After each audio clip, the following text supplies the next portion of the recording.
Hello toppers, welcome to our toppers family.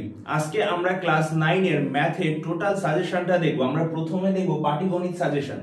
যেহেতু তোমাদের এটা স্কুল পরীক্ষা নাই এবং এক এক স্কুলে এক এক রকম প্রশ্ন হবে, তো সেক্ষেত্রে সাজেশন দেওয়া খুব একটা কঠিন ব্যাপার। তবুও প্রত্যেকটা চ্যাপ্টার থেকে যে অঙ্কগুলো ভীষণ ভীষণ ইম্পর্টেন্ট, আমরা শুধুমাত্র সেই অঙ্কগুলোই তোমাদের করতে বলবো। আর এই অঙ্কগুলো করলেই তোমরা পরীক্ষার হলে গিয়ে হুবহু সেখান থেকেই কমন পাবে। তার আগে আমরা দেখে নেব প্রত্যেকটা টপিকের নাম্বার ওয়েটেজ কত আছে। মানে তোমাদের অঙ্কের মধ্যে পাটিগণিত, বীজগণিত, জ্যামিতি প্রত্যেকটা টপিক থেকে কম বেশি কত কত নাম্বার আসবে সেটাই আমরা প্রথমে দেখব। দেখো, আজকে প্রথমে তোমাদের দেখাবো পাটিগণিত। তাহলে পাটিগণিত থেকে তোমাদের প্রথমত এমসিকিউ। এমসিকিউ কটা প্রশ্ন থাকবে? দুটো করে থাকবে, তাহলে মোট 2 নাম্বার থাকবে। তারপরে থাকবে তোমাদের এসএকিউ।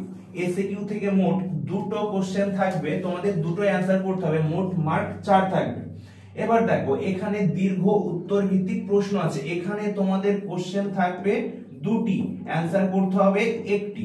তাহলে কত নাম্বার থাকবে? 4 নাম্বার। তাহলে তোমাদের মোট পাটিগণিত থেকে কত নাম্বার থাকবে? 10 নাম্বার থাকবে। এবার তোমাদের পাটিগণিতের মধ্যে কোন কোন চ্যাপ্টার রয়েছে? প্রথমেই আছে বাস্তব সংখ্যা, কোষে দেখি 1। দেখো, কোষে দেখি 1 এর মধ্যে তোমাদের 5 দাগের অঙ্কটা থাকবে, 4 ও 5 এর মধ্যে তিনটি মূলদ সংখ্যা লিখি ও সংখ্যা রেখায় বসাই। তারপরে দেখো 6 দাগের কি আছে? 1 ও 2 এর মধ্যে 6টি মূলদ সংখ্যা লিখি ও সংখ্যা রেখায় বসাই। তাহলে 1.1 থেকে এই দুটো করতে হবে। এবার দেখো, এখানে এই তিনটে উদাহরণের অঙ্ক। তোমরা অনেক সময় কি করো, পরীক্ষার হল থেকে বেরিয়ে বলো এই কোশ্চেনটা আমাদের বইয়ে নেই, এটা আউট অফ সিলেবাস কোশ্চেন, কিন্তু বাস্তবে একদমই তা নয়। কারণ তোমরা শুধুমাত্র কোষে দেখি অঙ্কগুলো করে যাও, তোমরা কখনো উদাহরণের অঙ্কগুলো করো না। যার জন্য সেই উদাহরণের অঙ্কটা দেখে তোমরা ভাবো যে এটা আমাদের বইয়ের থেকে আসেনি, আউট অফ সিলেবাস কোশ্চেন। তাহলে এমনটা যেন না হয়, তার জন্য তোমাদের উদাহরণের অঙ্কগুলো করতে হবে। দেখো 1.1 এর আগের যে পেজটা আছে তাতে নিচে করি 20, 21, 22 এই তিনটা অঙ্ক ভীষণ ইম্পর্টেন্ট, তাহলে এই অঙ্ক তিনটাও দেখে যাবে। এরপরে দেখো, এরপরে আছে কোষে দেখি 1.2। এখান থেকে তোমাদের কি করতে হবে? এখান থেকে একটাই অঙ্ক আছে, সংখ্যা রেখায় √5 স্থাপন করি, এই অঙ্কটা করে যাবে। দেখো, এখানে √5 আছে, এখানে √5 এর জায়গায় √3 দিতে পারে, √7 দিতে পারে, যা খুশি তাই দিতে পারে, কিন্তু নিয়ম মূলত সেম। তাহলে সেম কনসেপ্টে কাজে লাগিয়ে তোমাদের এখানে এই অঙ্কটা করতে হবে। এবার দেখো, কোষে দেখি 1.3। 1.3 তে তোমাদের কি করতে হবে? নিচের প্রতিটি সংখ্যাকে p/q আকারে প্রকাশ করি, যেখানে p ও q পূর্ণ সংখ্যা এবং q নট ইকুয়াল টু 0। তাহলে এবার দেখো, আমাদের 3 এর 2 এ কি আছে? 1.3 পৌনঃপুনিক। তাহলে তোমাদের 3 দাগ থেকে 2, 5 আর 7 দাগের অঙ্কটা করতে হবে। এবার দেখো 5 দাগের অঙ্কে কি বলেছে? 5/7 ও 9/7 এর মধ্যে তিনটি ভিন্ন অমূলদ সংখ্যা লিখি, এই অঙ্কটা করতে হবে।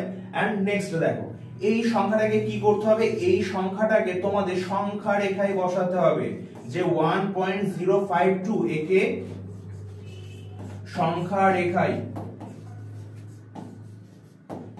রেখায় বসাতে হবে। তারপরে দেখো, তারপরে কি আছে? এমসিকিউ আছে। এমসিকিউ এর মধ্যে 14 দাগের 3 দাগ করতে হবে, 6 দাগ করতে হবে। তারপরে 15 দাগ থেকে কি করতে হবে? 3, 4, 5। তাহলে এখান থেকে এই অঙ্কগুলো করবে। এরপরে দেখো, কোষে দেখি 10.1, এটা এই চ্যাপ্টারের নাম কি? লাভ ও ক্ষতি। তাহলে লাভ ও ক্ষতি থেকে তোমাদের এই অঙ্কগুলো করতে হবে। 5 দাগের অঙ্কটা করবে, 10 দাগের অঙ্কটা করবে, 10 দাগের অঙ্কটা ভীষণ ভীষণ ইম্পর্টেন্ট। তারপরে 11 দাগের অঙ্কটা করবে, যে 12টি জিনিস বিক্রয় করলেন। দেখো, এখানে যে অঙ্কটা আছে এই অঙ্কটা সেম টাইপের একটা অঙ্ক কোথায় আছে? উদাহরণে করে দেওয়া আছে, তাহলে ওই অঙ্কটাও আসতে পারে। তারপরে দেখো, এইটা 13 দাগের অঙ্কটা, এটা অনুশীলনীতে একটা আছে, কোষে দেখি একটা আছে, আর একটা কোথায় আছে? আর একটা আছে উদাহরণে করে দেওয়া আছে।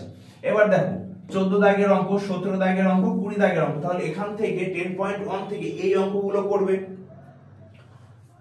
তারপরে দেখো, এই অঙ্কগুলো কোথায় আছে? এই অঙ্কগুলো তোমাদের সব উদাহরণে করে দেওয়া আছে, তাহলে এই উদাহরণের অঙ্কগুলো করবে।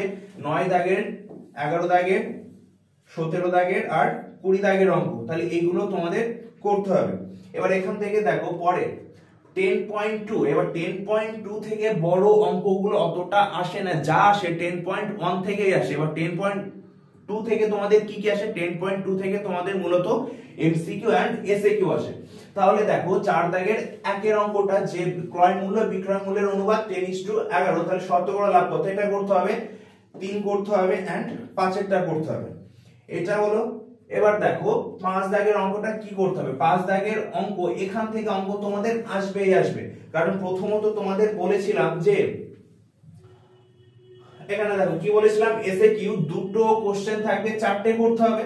তাহলে তোমাদের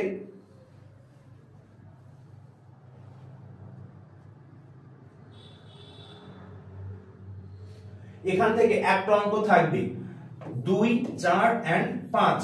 তাহলে এই ছিল, এই অঙ্কগুলো করবে। তাহলে এই ছিল পাটিগণিতের মোস্ট ইম্পর্টেন্ট অঙ্ক। তাহলে এই অঙ্কগুলো তোমরা প্র্যাকটিস করো, বারবার প্র্যাকটিস করো, তাহলে এখান থেকেই তোমরা সমস্ত অঙ্ক কমন পেয়ে যাবে। তাহলে আজ এই পর্যন্তই থাক, দেখা হবে নেক্সট ভিডিওতে। Thank you.